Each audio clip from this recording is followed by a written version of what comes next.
ॐ भूर्भुवः स्वः तत्सवितुर्वरेण्यं भर्गो देवस्य धीमहि धियो यो नः प्रचोदयात्। ॐ शान्ति शान्ति शान्तिः। Namaskar, my dear friends. This is third video on Tattva Bodh of Adi Shankaracharya. I start with Ishvara and the Adhisthana Devatas. Jiva, the individual, is naturally related to Ishvara or the total. When the self consciously creates, it is Ishvara, but when it unconsciously creates, it is the limited Jiva. So Ishvara is the creator, the almighty, all-pervading, while Jiva is the created and a limited being. Jiva is bound by the laws of creation and he is related to the creator through these laws.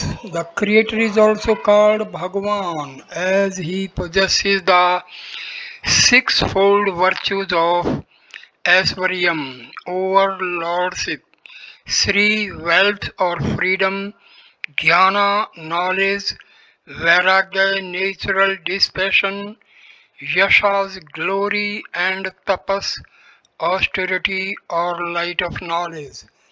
Bhagwan is as if governing the universe through laws, the sense organs and the organs of action perform within the realm of these laws. Thus, eyes can see only if there is light and form. The ears can hear the sound if the latter can travel through the space, and so on. The sense organs are related to God through the laws, which are like the functionaries. God can be compared to the head of a government who functions through the laws governed by the functionaries appointed by him. Every citizen is bound by the laws and he tries to gain the favor of the local functionary of the law by keeping him happy with gifts, etc., similar to the sacrifices for propitiating the deities. The local authority is a reflection of the head of the government through the chain of command, in that former governs the local area in accordance with the laws established by the latter. There is a presiding deity, Adhisthana Devata, or a functioning authority for every sense organ, because the sense organ can function only within the laws of nature established by Ishvara. Thus, a presiding deity is just a reflection of Ishvara and the sum total of all the reflections make up Ishvara. The sense organs are the functionaries of Jiva and the Lord reflects as the presiding deity of a given sense organ when perceived through the organ by the Jiva. Following is a list of the presiding deities of the five senses of perception and the five organs of action. Sense organ of perception: ear, sound. Presiding deity: space, quarters. Sense organ: skin, touch. Presiding deity: Vayu, air. Sense organ: eyes, form. Presiding deity: sun, light or fire. Sense organ: tongue, taste. Presiding deity: Varuna, water.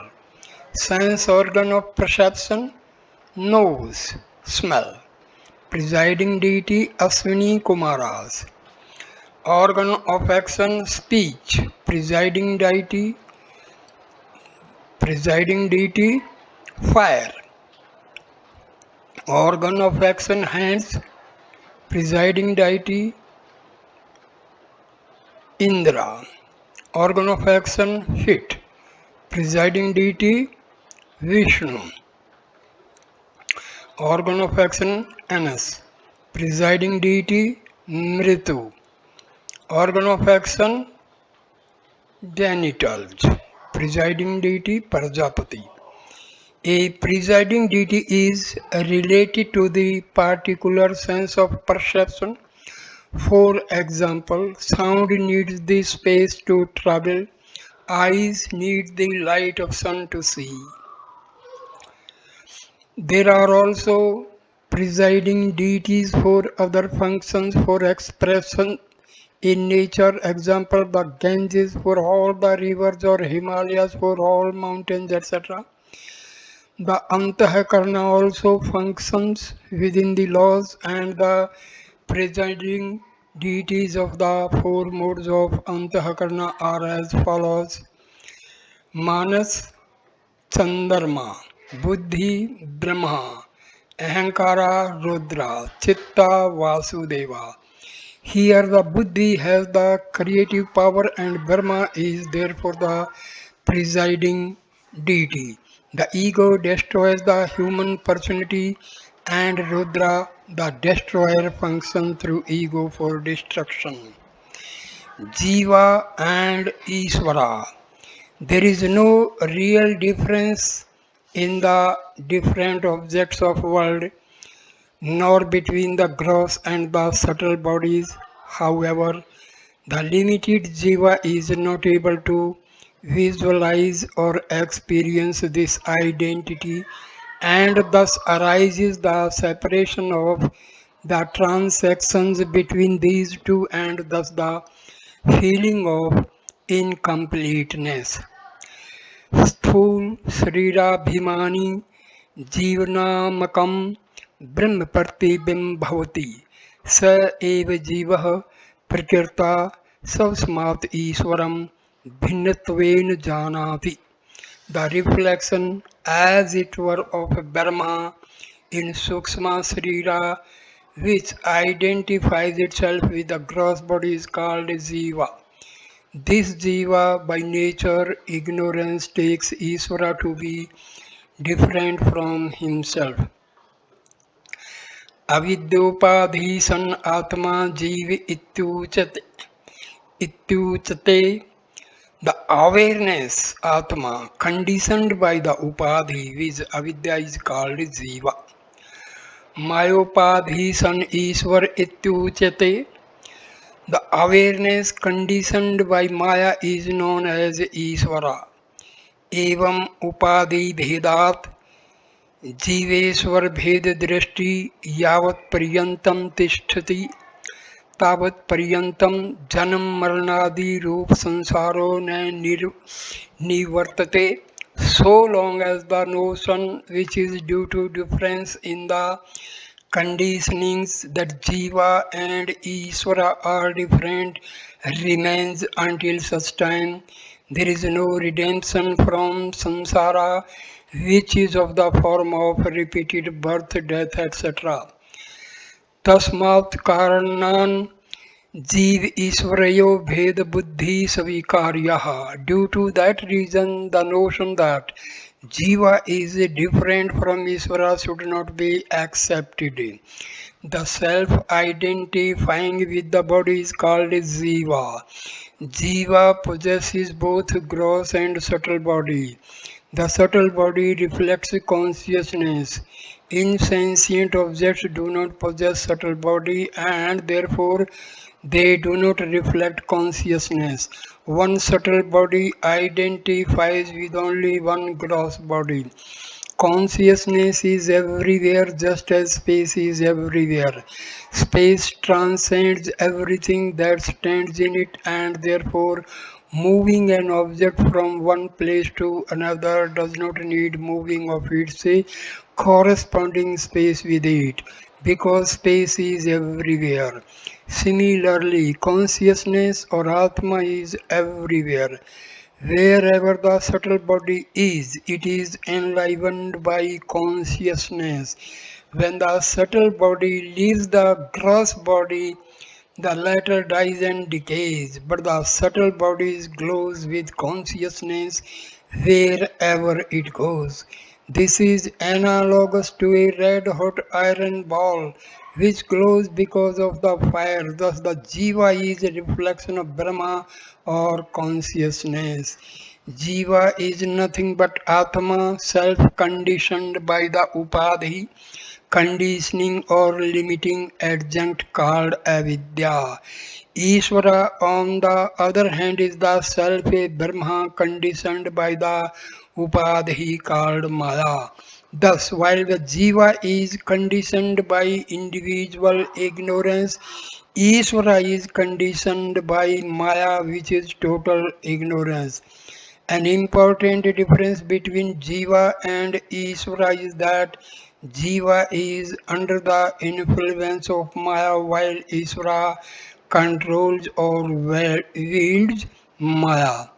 Both Jiva and Ishvara are the same consciousness with different upadhis.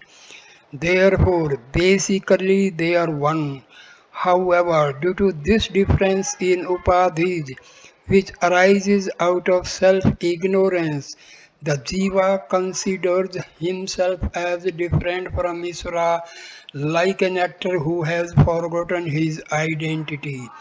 A wave does not know that it is made up of the same substance as the ocean, and therefore it considers itself to be different from the ocean. The wave cannot have the vision of the ocean as long as it excludes itself from the ocean. Just as the wave lives in a transient existence of a few minutes to be born again as a wave and die again, the jiva also experiences a transitory life and suffers the pangs of samsara or the life of repeated births and deaths. The cause for the difference between Jiva and Isvara is self-ignorance. Man feels incomplete and always wanting. The only way to redeem oneself from the effect of separateness from Brahma is to remove the cause with ignorance. Ignorance is removed by subjective knowledge and by it alone. The Shruti says, knowledge alone liberates. Jnana Deva Tu Kevalam. This statement excludes other paths or techniques such as yoga as valid approaches for self-realization. Knowledge is imparted by a competent teacher, and knowledge takes place right while listening. If the student has Shraddha and the other necessary qualifications described earlier, Buddhi, with its reasoning, usually interferes during the process of learning. But if it is convinced by proper reasoning contained in the scriptures and conveyed by the teacher, the teaching is supposed to bless while it is taking place. If one knows the self in this life itself, there is truth is one's life. On the other hand, if one does not know the self in this life, the loss is infinite.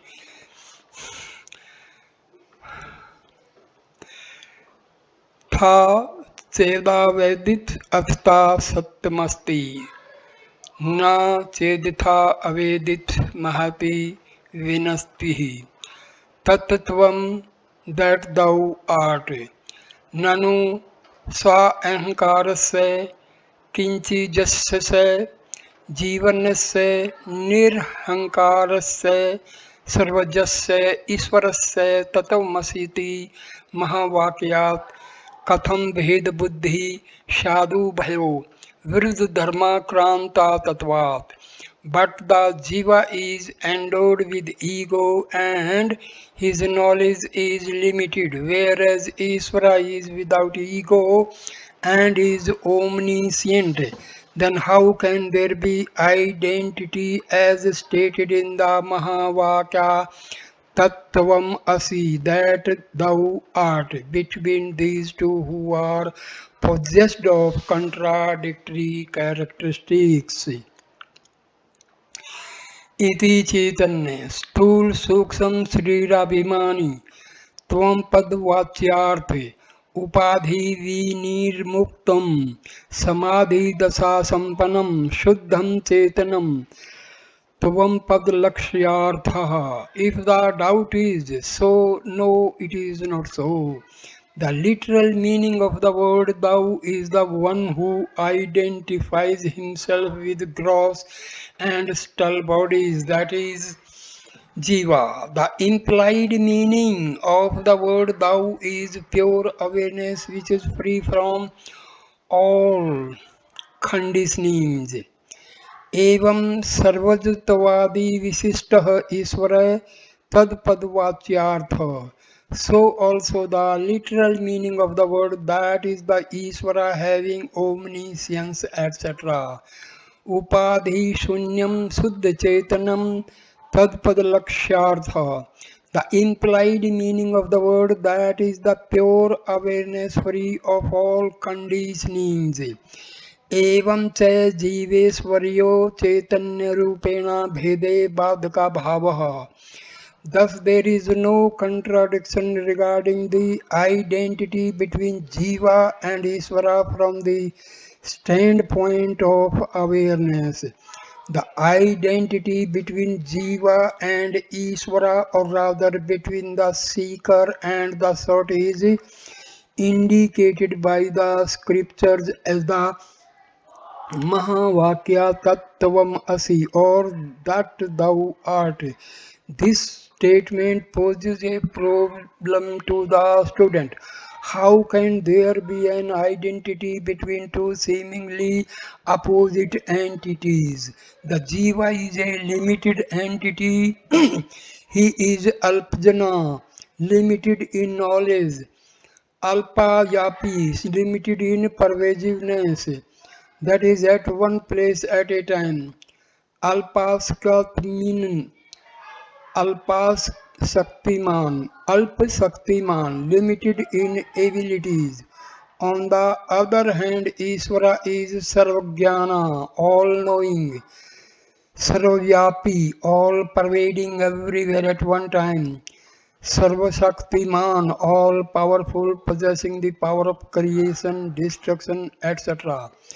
A difference bheda buddhi between these two opposite entities is simply natural to human beings. So how to interpret the scriptural statement that thou art?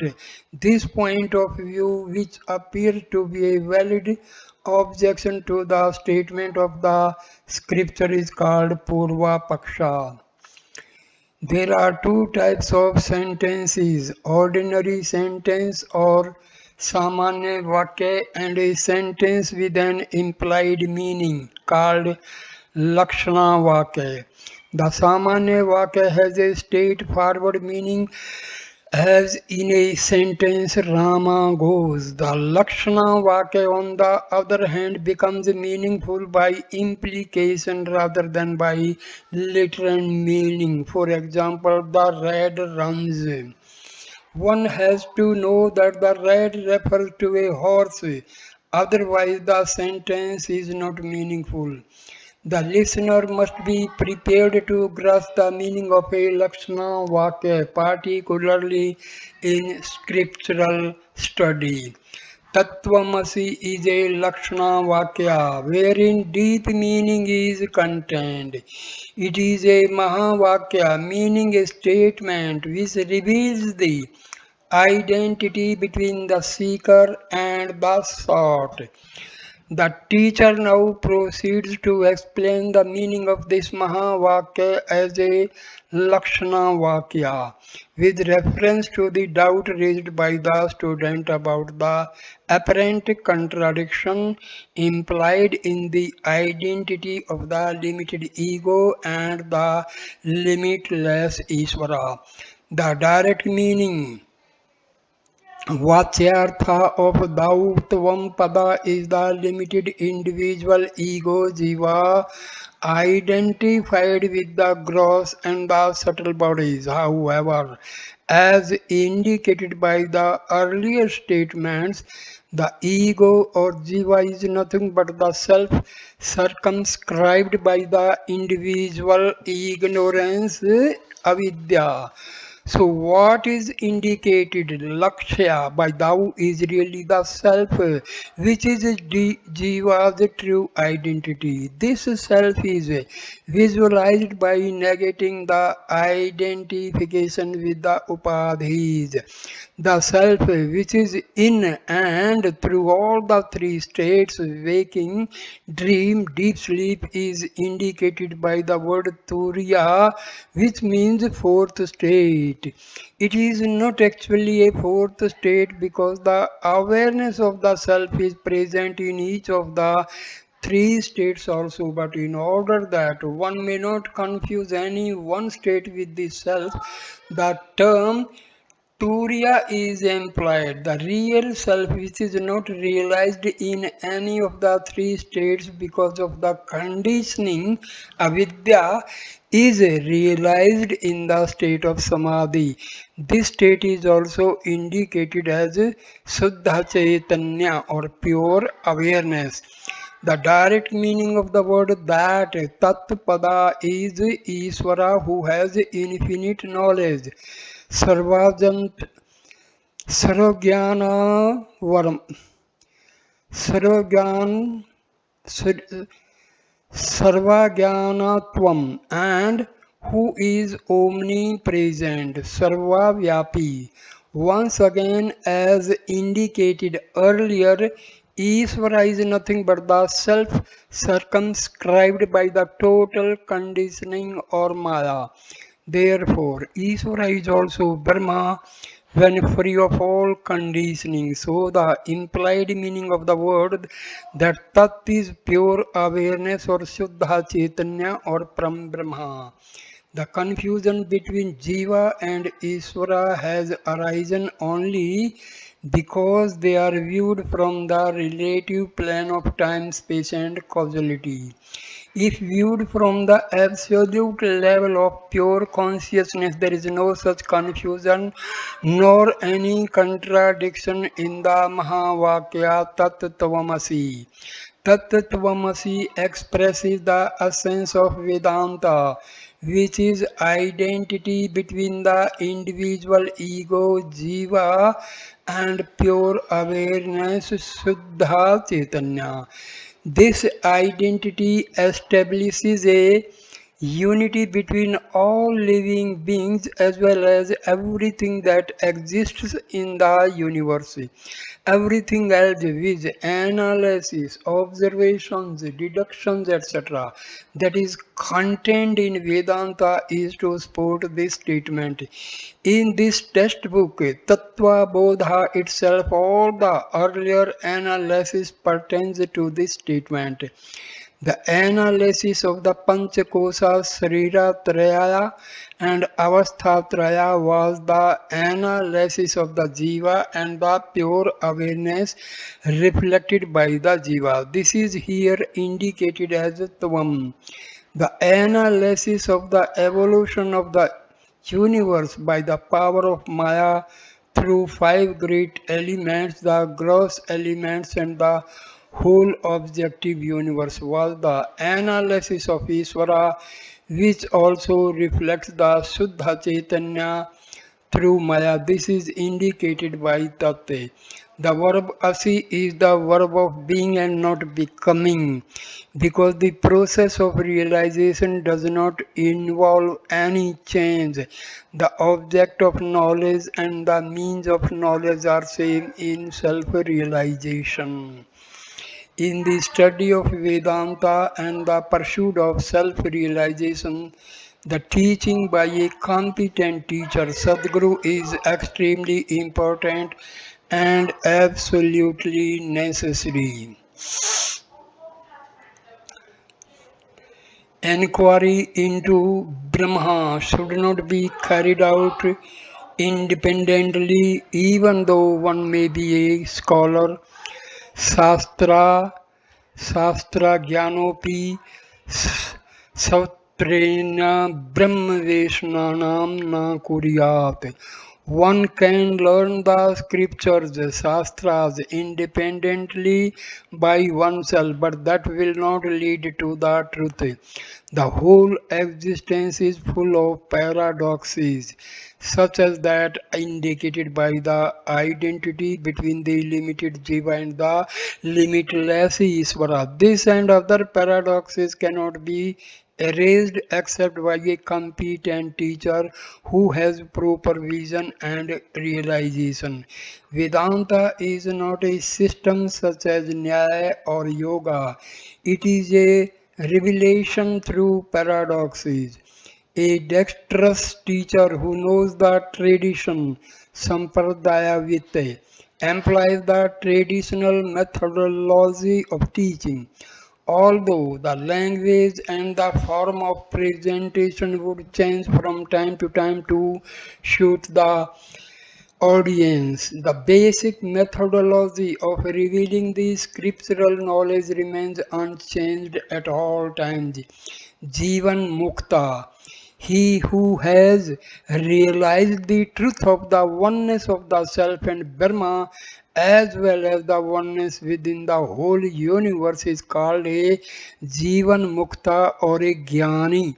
Such a person has developed the vision of the identity between Jiva and Ishvara. एवं च वेदांत वाकई सद्गुरुपदेशेन च सर्वेष्वपि भूतेषु येषां ब्रह्म बुद्धिरुत्पन्ना ते जीवन मुक्तः इत्यर्थः.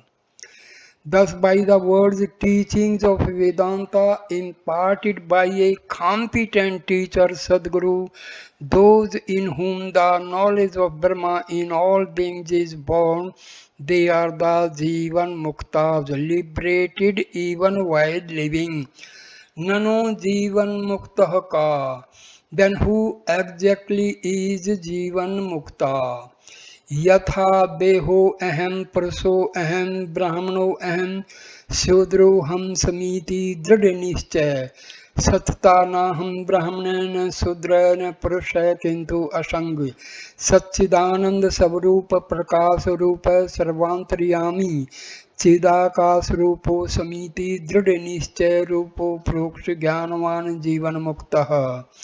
Just as one has the firm belief that I am the body, I am a man, I am a Brahmin, I am a Sudra, so also I am not a Brahman, I am not a Sudra, I am not a man, but I am unattached of the nature Satchidananda effulgent, the indweller of all the formless awareness. Thus one having this firmly ascertained aproksha jnana, immediate knowledge is the Jivan Mukta. The word Jivan Mukta means one who is liberated in this life. Liberation is gained only while one is alive. There is no liberation after death for a jiva who is not liberated in this life. The Jivan Mukta has gained the realization by the teachings of Vedanta imparted by a qualified teacher who is himself established in the knowledge and who knows the art of conveying the subtle and profound truths of scriptures.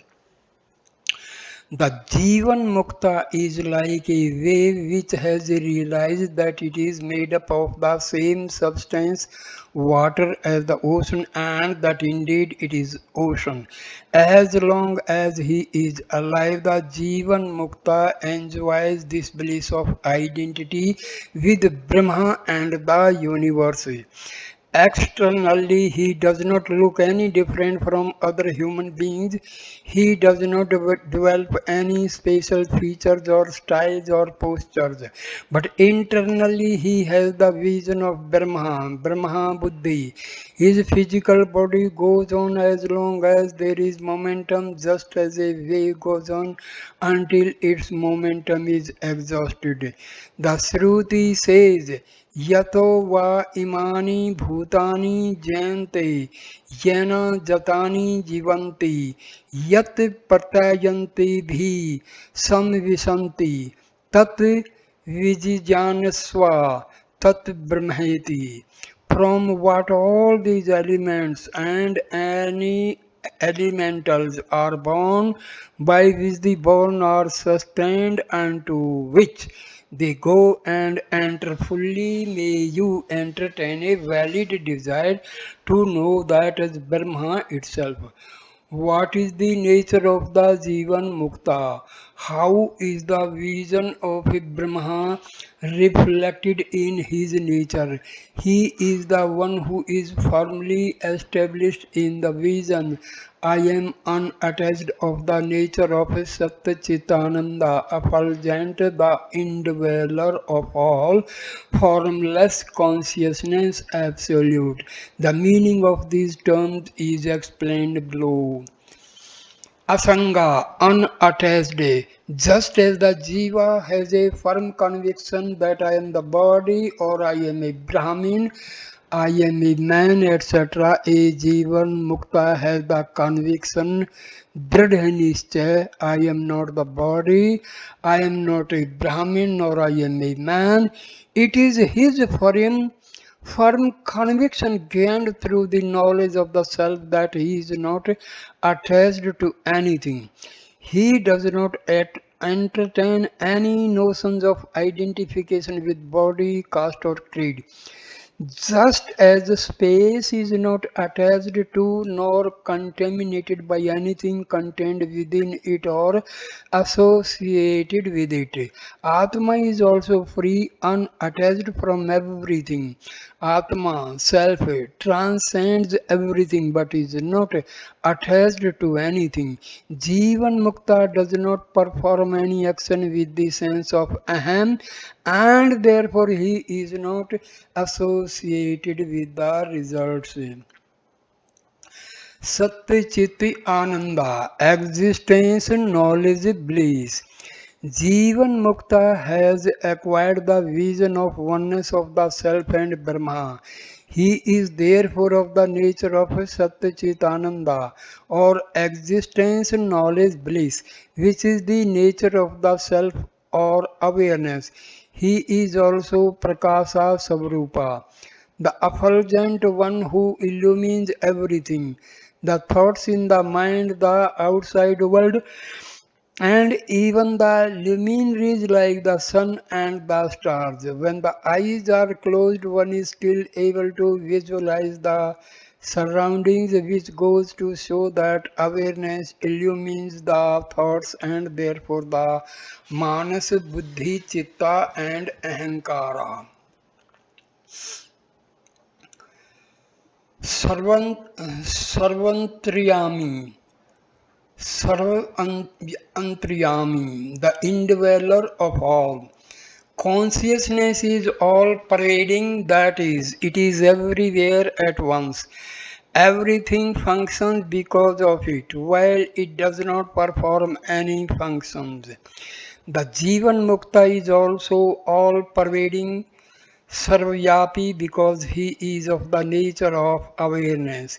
He is the self of all, that is everything and every being, because of whose presence everything functions.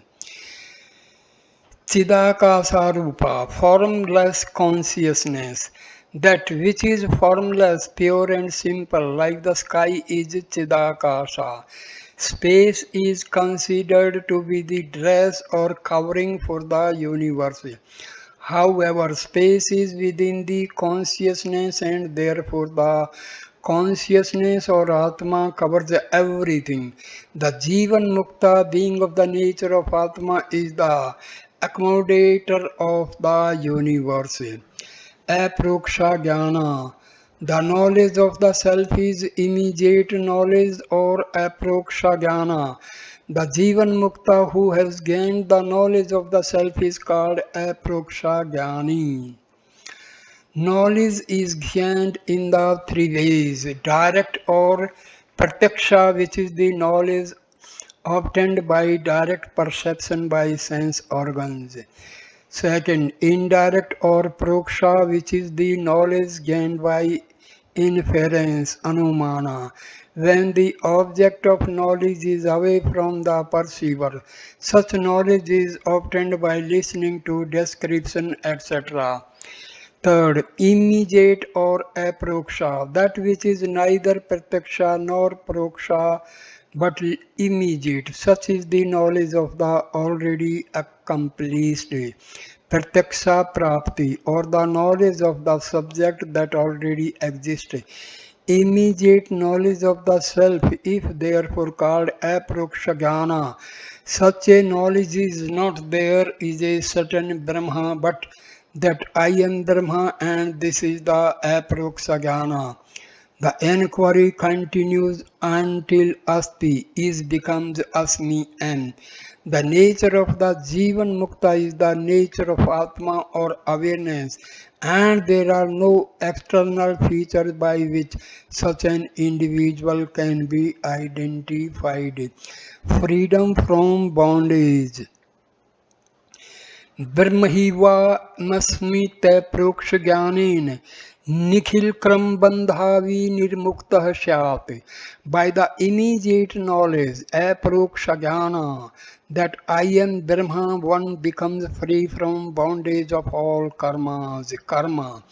Jiva is being beginningless because he is born of ignorance, which is beginningless. During this existence, Jiva assumes different forms and goes through countless births and deaths. While in human form, the Jiva performs actions, karmas, which are both good and bad. Whether an action is good or bad is determined by the motive rather than the gross act. The laws of karma is that every action is a cause and it will produce an effect in course of time. Every action produces a subtle counterpart depending upon the motive with which the action is performed. The subtle counterparts produced due to good actions are called punya and those due to bad actions are called papa. Karmani kati vidhani संतीति चेत आगामी संचित प्रारब्धेन भेदेन त्रिविधानि संति.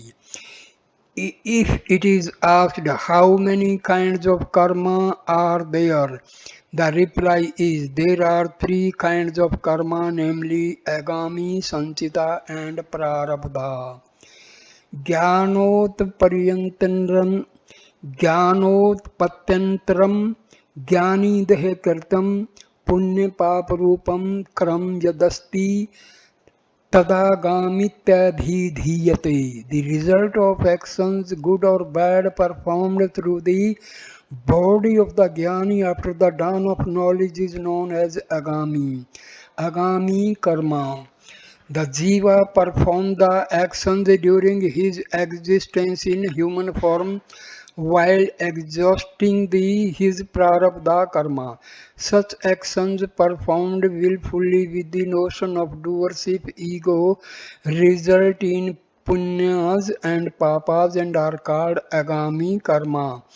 When the present physical body is given up, these agami karmas get converted to the sanchita karma to be fructified in future. The agami karmas are generated only when the jiva is in human form. Because animals and other living beings live a life based on instincts, there is no ego or the notion of doership in their actions. Agami karmas cannot be generated unless there is the notion of doership. Sanchitam karam kim? Sachitam karam kim? What is sanchita karma? अनंत कोटि जन्मान बीज भूतम सत्य यत्कर्म जातम पूर्वी जितम तिष्ठति तत् सचितम गेयम. The result of actions performed in all the previous births, which are in the seed form to give rise to endless crores of births, in future is called sanchita, accumulated karma. Sanchita karma. The punyas and papas accumulate and come to fruition in course of time. In the countless births in the past, the jiva has accumulated a large amount of punya and papa. This store of karma is called sanchita karma. It as if stands in the account of the jiva awaiting its fruition. Sanchita karma is comparable to a large fixed deposit consisting of different investments that mature at different times. What is deposited will mature. Prarabdham karam kimiti cheti. If it is questioned what is prarabdha karma, then इदं शरीरमुत्पादः इहलोके एवं सुख दुखादि प्रदम यत्कर्म तत्प्रारब्धं भोगेन नष्टं भवति प्रारब्ध कर्मणां भोगादेव अक्षय इति. Having given birth to this body, the actions which give results in this very world in the form of happiness or misery and which can be destroyed only by enjoying or suffering them is called prarabdha karma. Prarabdha karma. The karmas that have come to fruition at the time the jiva takes birth are called prarabdha karma. These are comparable to that portion of the deposit which has matured. The prarabdha karma determines the form of body and the type of environment most suitable for its expression. Thus, a jiva would take birth as an animal to exhaust certain types of karmas and as a human being to exhaust some others. Once again, whether the jiva is in a pleasant or unpleasant environment is determined by the type of karmas. The human body is obtained as a result of good karmas. Sat karma jnanam. The jiva experiences pleasure and pain as a result of good and bad karmas, and the body falls when all the prarabdha karmas which have given rise to this present body are exhausted. Pure punyas are exhausted in a field of experience called the heaven Svarga, and pure papas are exhausted in a field of experience called the hell Narka. The human body is a result of a mixture of punya and papa in which punya is predominant. Animal and other bodies result from a mixture in which papa is predominant. The law of karma and the three types of karmas explain the variety and diversity found in human life as well as nature in general. Some people are happy and some are not. Even in the animal and plant life, these diversities are evident. The cause is the varieties of karmas and their manifestation. Freedom from bondage. Sachitam karam brahmaiva hemiti nischaya atmak jnanen nashyati. The sanchita karma is destroyed by the knowledge I am Brahma. आगामी कर्म अपि ज्ञानेन नश्यति किंच आगामी कर्मणाम् नलिनी दलगत जलवत ज्ञानिनां संबंधो न अस्ति. The agami karma is also destroyed by the jnana, and the jnani is not affected by it, just as a lotus leaf is not affected by the water on it. किंच ये ज्ञानिनम सतुवन्ति भजन्ति अर्चयन्ति ताप्रन्ति ज्ञानी कृतं आगामी पुण्यम गच्छति. Further, those who praise, worship and adore the Jnani, to them go the results of the good actions done by the Jnani. Ye Jnaninam nindanti divshanti dukpradanam kurvanti tan pranti Jnani kirtam sarv सर्वम आगामी क्रियमाणम यद वाचम क्रम पापात्मकम तद गच्छति. Those who abuse, hate or cause pain or sorrow to a jnani, to them go the results of the sinful actions done by the jnani. तथा चातम विच संसारम तीर्थवा ब्रह्मानंदम महि अहिव पराप्नोति. Thus the knower of the self, having crossed the samsara, attains the supreme bliss here itself. Tarti shokam atamvit iti surve. The Shruti affirms the knower of the self goes beyond all sorrows. Because of the immediate knowledge of the self, the Jivan Mukta becomes free from all the bondages of karma. The bondages of karma lead to the process of birth and death, but the Jivan Mukta is free from it. A dreamer who experiences the results of his dream actions immediately becomes free from them when he wakes up. The waker does not have to bear the consequences of any bad deeds he might have performed in the dream. Similarly, a realized soul, that is Jivan Mukta, is transcends the waking state into the absolute Turiya state and becomes free from actions performed in this relative existence. Knowledge removes ignorance, which is the cause for the bondage. A Jivan Mukta who has acquired the vision of the self automatically becomes free from the effects of all the Sanchita and Agami karmas.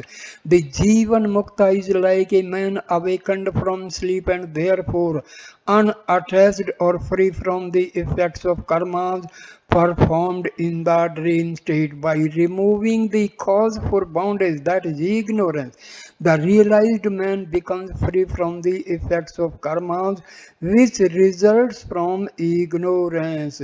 The Jivan Mukta lives until his body exhausts the effects of the prarabdha karma. He does not accumulate any agami karma because there is no notion of doership. The body continues to perform actions, but he is not affected by them because he does not identify himself with the body. Nevertheless, the body does not accumulate karmas which have to apply themselves somewhere. How are these karmas exhausted? The body, gross or subtle, of a jnani performs actions which generate both punya and papa.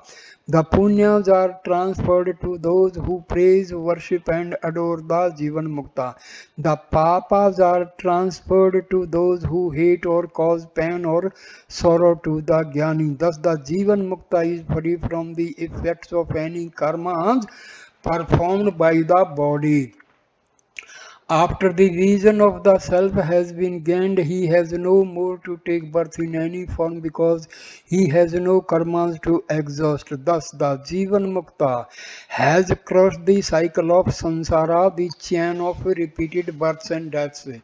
The realized man goes above the limitations of a physical existence, although his existence does look limited. Just as a man who views himself in a distorted or a concave mirror knows that he is free from the limitations of the distorted image, Jnani also knows that he is not bound by the limitations of the body. The bondage of karma is caused by ignorance, which is not real and is therefore erased by the knowledge of the self. Knowledge is the only means of realizing the self. Just as fire is the only means of cooking the food, just as fuel, etc., are required to set up the fire, methods and techniques are required to prepare oneself for the knowledge. Such techniques of self purification to acquire the fourfold qualifications described earlier are called yoga, and the science dealing with them is called yoga shastra. The process of gaining the subjective knowledge is sarvana, manana, and nididhyasana. This process is called jnana sadhana, and the science dealing with it, that is Vedanta, is called Shruti. Anything except the Vedas is called Smriti. The Smriti upholds the teachings of Shruti. Tanum pejatu vakashyam sopachasya grahithava ज्ञान संप्राप्ति समये मुक्तासो विगतताशय iti samrtiyascha. Let the Jnani cast his body in Kasi, a sacred place, or in the house of a dog eater, Chandala. It is immaterial because at the time of gaining the knowledge itself, he is liberated, being freed from all results of actions. So asserts the Smritis too. The Jivan Mukta is already liberated in this life. Just as what he does not bind him, so the place where and the manner in which he dies also do not affect him. There is a general belief derived from religious teaching that a person should preferably die at a chosen place, that is, for example, at Kasi on the banks of the Ganges during certain periods, for example, in Uttarayana, and in a certain manner, Udvagati, in which the prana is supposed to leave through the skull.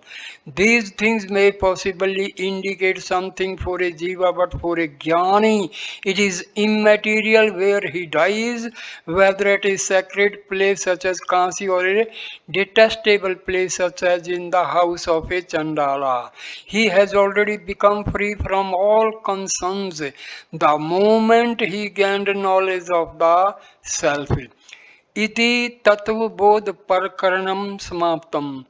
Thus ends the prakarana called Tattva Bodha. So, Tattva Bodha of Adi Shankaracharya is completed. So, my dear friends, thank you for watching this video with devotion and concentration. Please like, comment and share the video and subscribe the channel. Thanks a lot. Namaskar, my dear friends. Namaskar.